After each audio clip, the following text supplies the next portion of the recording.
Upheaval, Reckoning, Chapter 38, The Throne and Its Bearer. When he received Third Squad's report, Tirado immediately sent out orders that the elements of harmony be gathered together. He wasn't that confident of their effectiveness as of now, especially with what he had seen of Applejack earlier, but he and his sisters had to push through with their plans. Preparations had already been done. A necromantic ritual was enough to cleanse the place of all the ghosts that had anchored themselves to the crystal grave. He had to give some credit to Captain Shining Armor for holding that spell for a long time. Then he and Luna inscribed all the necessary magical sigils around the crystal grave, while their elder sister supervised. Abjuration was one of Celestia's specialties. It was only when she was completely satisfied with their array did they continue. Celestia's examinations also revealed a few more things. The seals around the crystal grave were obviously Lexarius's. He had discovered this during his reign, and had promptly hidden it away. The crystal grave itself did not belong to their predecessor, nor did it appear as the work of any pony in the Eternal Herd. No, this crystal was a construct of Oceanus himself. It was built not just to keep outside forces from getting to Regia Carnifex, it was also built to keep him inside it. Tirado didn't know why Oceanus would outright imprison his lieutenant, but he was more determined now to find out. His next step was looking better, and that next step was right now. Tirado walked through one more tunnel before he stood within the crystal grave's chamber. His sisters were already waiting for him. Luna tapped impatiently against the gleaming gemstone floor, while Celestia stared into the crystal. Their inscriptions were already glowing and humming with magic. All he needed now was the actual spell. For what could very well be the 100th time, the consequences of the situation ran through his mind. He imagined having to fight an enraged, newly freed alicorn across the skies above Canterlot. How much destruction would ensue? Before it would even get to that, they would have to deal with Regia Carnifex here. He glanced towards Celestia. Would he be able to protect her should any fighting take place? You mean like how you defended her from Black Rose? Tirado's own inner challenge was full of scorn. He shut his eyes tightly for a second, as if doing so could silence the doubts. Like how you'll defend her from Gravitas, from Oceanus, and from any other danger that's bound to come? Are you ready, big brother? At the sound of Luna's voice, Tirado ignored the stinging questions. He took his spot directly opposite her, with the massive crystal between them. He had no answer to himself, none that didn't sound like hollow boasting. All he could do was to keep moving forward until those troubles arrived, then show what he could do. No, I'm just standing around here wasting your time, he snorted. Of course I'm ready. Let's begin. He cursed inwardly when his little sister answered with an even more concerned look. All right, Luna replied. She intoned the beginning of the abjuration ritual, while the inscribed spells around her glowed even brighter. Tirado followed her lead. The room shimmered with alicorn magic. A faint humming emanated from the crystal. To their side, Celestia walked closer to get a better view. The light intensified, and the humming grew into an oppressive buzz. A drop of sweat trickled down the side of his face. Finally, they reached the end of the ritual. The humming stopped, and the light faded. The crystal was still there. Its hundreds of facets held not so much as a single scratch. Tirado tried to get a feel of how the magic held itself together. He looked to his sisters to see if they found something he didn't. We've done it, Celestia said. There was a faint note of relief in her voice. Hopefully they had just proved that their magic could dent Oceanus's if they had to. If Celestia were to recover, all three of them might just match him. The relief didn't last long. A groan, the sort of groan one would make upon waking up, came from the crystal grave. Tirado fell into a fighting stance. Celestia was confident that they had succeeded, but they were faced with Oceanus's second. Past the crystal, Luna was also ready for a fight. There was neither a great explosion nor a fearsome neigh, despite their fears. Just another groan, this one shorter and more annoyed. Regia Carnifex, Celestia said. Can you hear us? Another minute passed before an answer emerged from the crystal grave. Etium Hatius, a voice rumbled from the crystal. It sounded like an ancient tree straining against a strong wind. Luna frowned, and cast a translation spell over all of them. That's my name too. Celestia raised an eyebrow. Your name too? She asked. Tirado and Luna walked to her side. Pardon, the voice said. I had gotten so used to being called Star Swirl. It took a while to remember that I am Regio Carnifex after all. Tirado let himself smile a little. Looks like I got it right, he said. But who am I speaking to? Carnifex asked. I can barely see through this blasted prison, and I do not recognize your voices. My name is Celestia, Celestia replied. With me are my siblings, Tirado and Luna.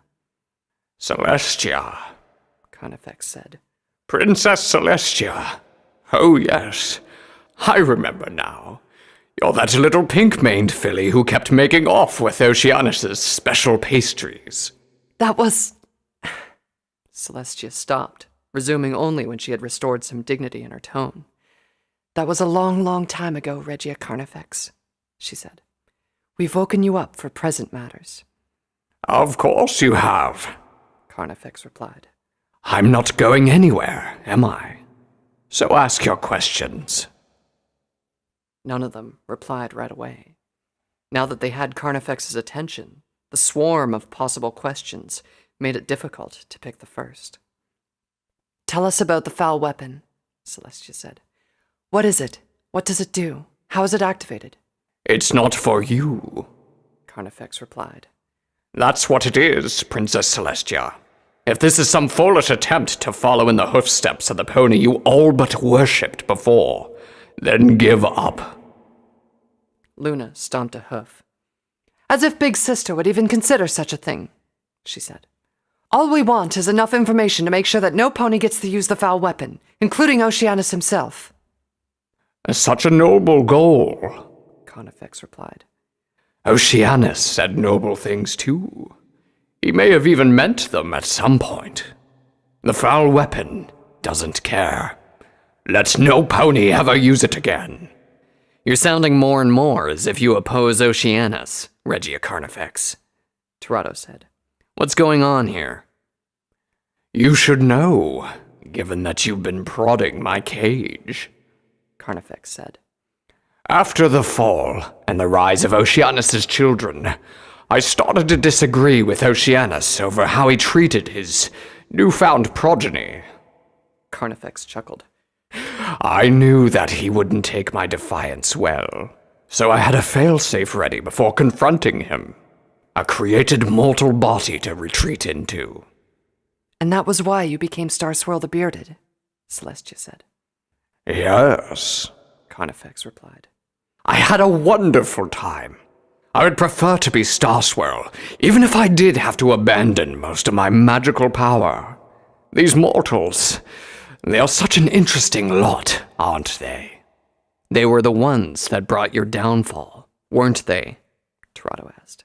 Your student discovered your actual body, but she poisoned you before you could do anything. For minutes, silence reigned over the Crystal Gray's chamber. Just when it seemed Carnifex had fallen asleep, his voice emerged from the crystal again. Clover. It's all coming back now. All that disappointment. Tell me, your highnesses, what happened to Clover the Clever? She left me stuck in my mortal body when she went to salvage something from her not-so-everlasting kingdom. Lexarius destroyed her, Celestia said. Stupid filly. Right to the end, she was desperately scrabbling for her precious deep father. The tone Carnifex used was all too familiar. Regret, disappointment, even a measure of self-loathing. Old aches welled up inside Tirado. He wanted to cut through all the rambling to get to what they needed. Carnifex, there are others on Clover's path, Celestia said.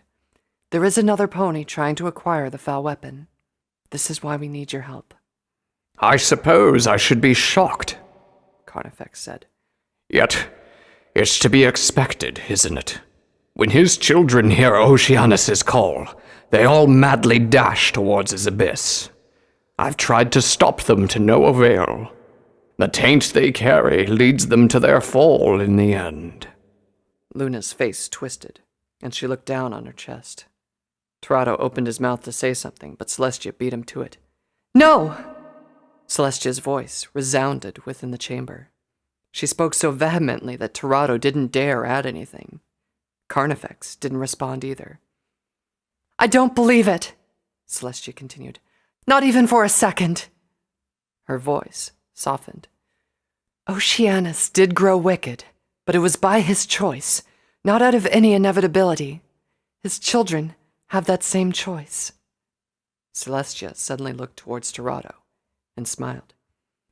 "Even when thrown into the worst of situations, they can still choose harmony over their deep father. I am not giving up on these mortals."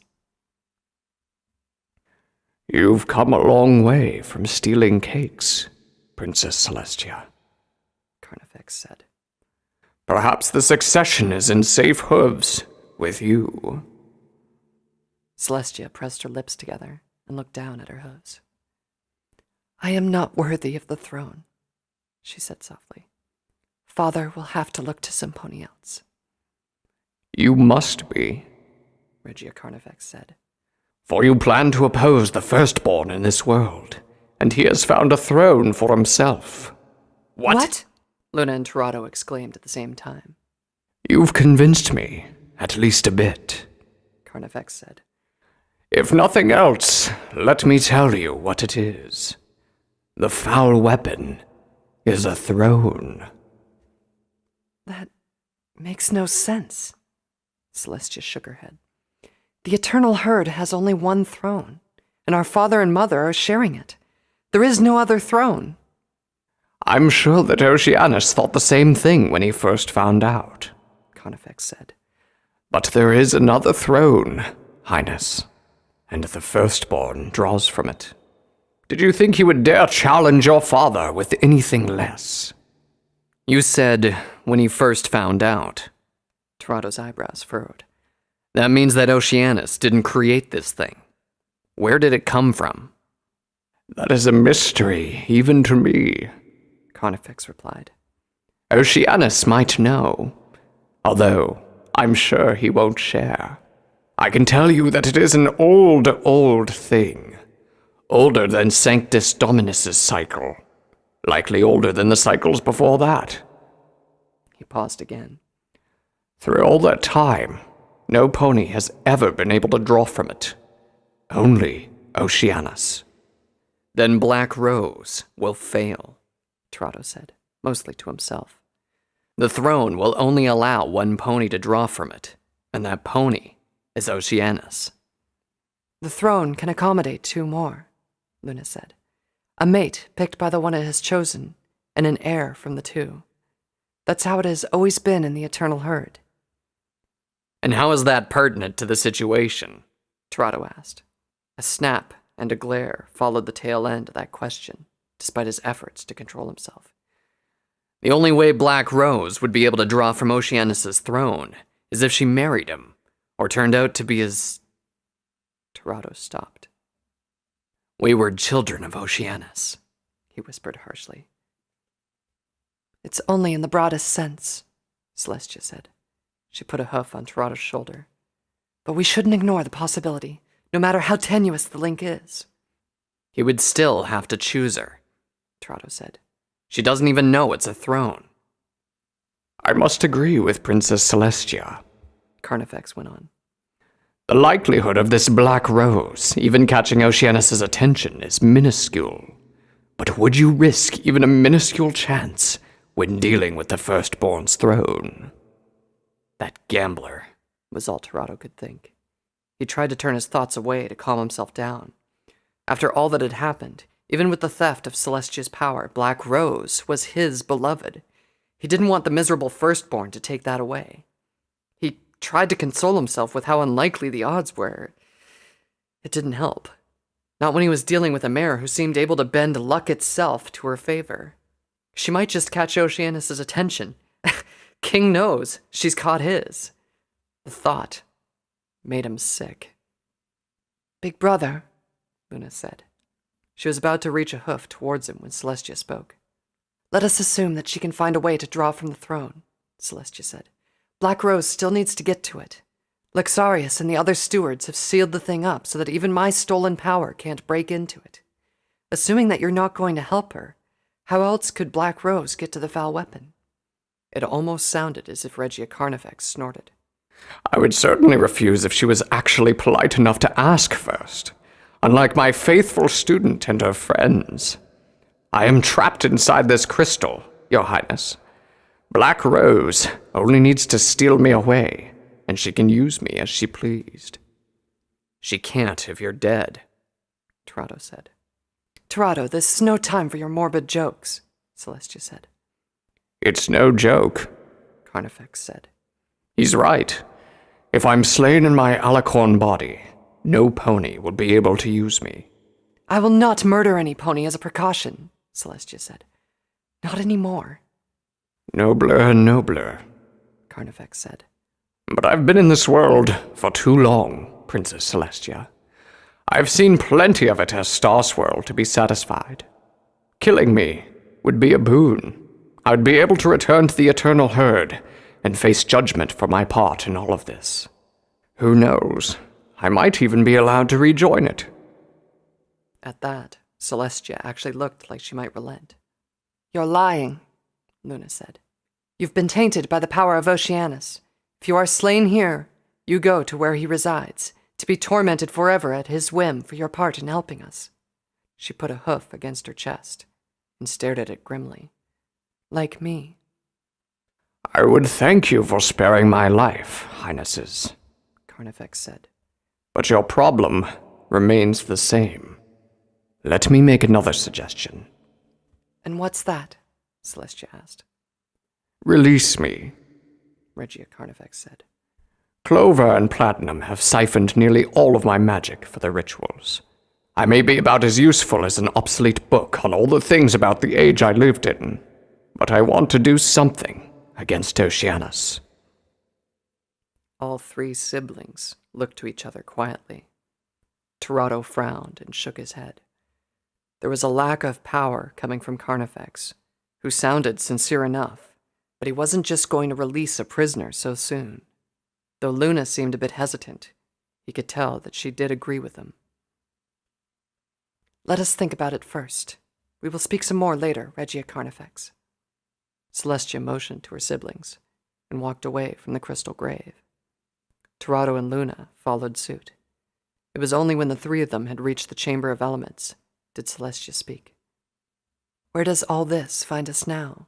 She asked. If Black Rose is relying on Regia Carnifex, she would have to come to us, Tirado said. She must have an alternative. What other magic can match such a powerful seal from the Eternal Herd? Celestia asked. The elements of harmony, Luna replied. She held her gaze steady, and both her siblings looked at her. Think about it. She's been dead set on trying to break or strengthen them with her agents. I think the elements could do it. Black Rose would have to get them to use it, according to her purposes, Tirado said. And lead them to the blasphemous rift before that.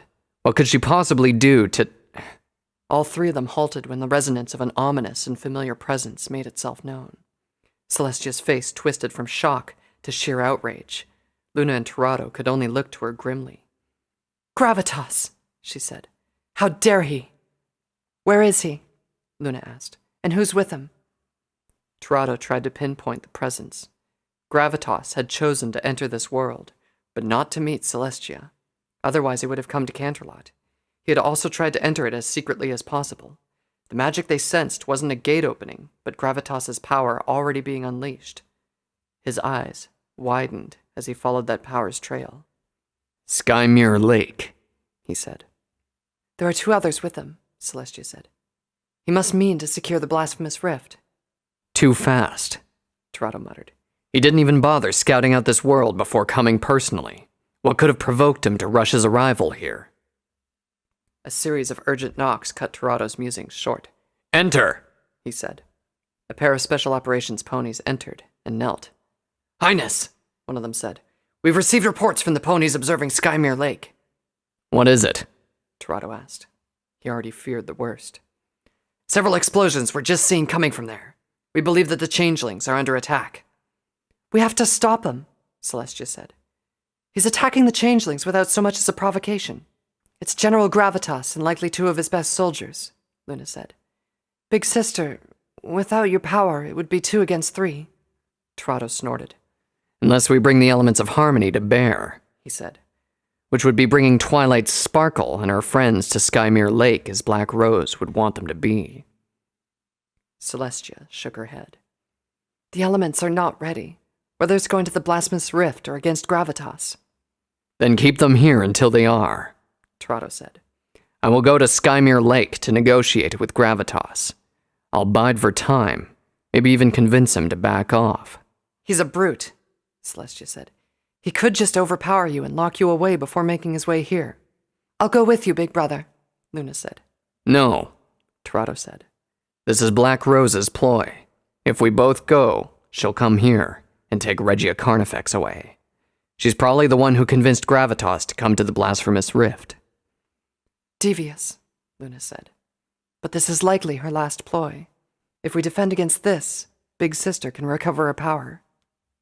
Then let's defend well, Tirado replied. I'm leaving this front to you, Luna. Take care of yourself, Tirado, Celestia said. If you fall, Equestria will follow. No pony's going to fall, Tirado replied. especially not me. He left the Chamber of Elements, and had spread his wings when a hoof touched his side. You need something else, little sister? He asked. Promise me that you'll run, big brother, Luna said softly. When it becomes clear that you're in danger, run. Don't try to put up a last stand. Leave the changelings behind if you must, but run. Tirado felt an urge to shake off the worry, make some small joke, then fly off.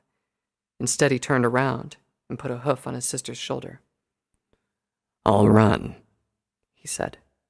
And Luna, Yes. Tirado hesitated. This sounded like the sort of thing a soldier would say to his loved ones before putting his life on the line again. He didn't want to invoke that ominous atmosphere, but he wanted to say this anyway. You know, I gave up on you back then. I didn't think you stood a chance against Nightmare Moon.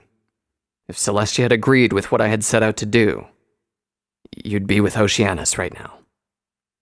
I know that, Luna said. You don't need to apologize, It's not an apology I want to make. Tirado said. I just want you to know that I plan on giving Oceanus nothing. Not his children, not Regia Carnifex, and especially not you. Thank you, big brother, Luna said. I'll hold you to that. Count on it.